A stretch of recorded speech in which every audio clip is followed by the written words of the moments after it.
পরিবারে যেমন একটা দায়িত্বশীল ছেলে থাকে, তেমনি বাংলাদেশ ক্রিকেট পরিবারে একটা দায়িত্বশীল ছেলের নাম হলো মাহমুদুল্লাহ রিয়াদ, যে শত বাধা বিপত্তির পরেও লাস্ট দিকে 30 থেকে 35 রান তার করা হয়।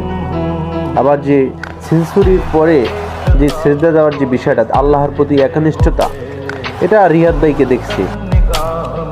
আমি রিয়াদ ভাইকে অতটা আনন্দিত হতে দেখিনি কখনো, আবার অতটা কষ্ট পেতেও দেখি না। আর রিয়াদ হাজারো সাকিব তামিম ভক্তের ভিতরে কিছু আছে মাহমুদুল্লাহ রিয়াদ ফ্যান, তারাও খুব নর্মভদ্র হয়। আসলে রিয়াদ ফ্যানদেরকে না দেখলে আপনি বুঝতে পারবেন না মানুষ রিয়াদের মতোই ভদ্র হয়। তাই পরিবারের সেই দায়িত্বশীল ছেলেটার নাম হলো মাহমুদুল্লাহ রিয়াদ, যা ফিনিশার, বাংলায় আর কখনোই তার মতো ফিনিশার আসবে না। তাই মাহমুদুল্লাহ রিয়াদের প্রতি ভালোবাসা রেখে আজকের ভিডিওটা শেষ করলাম।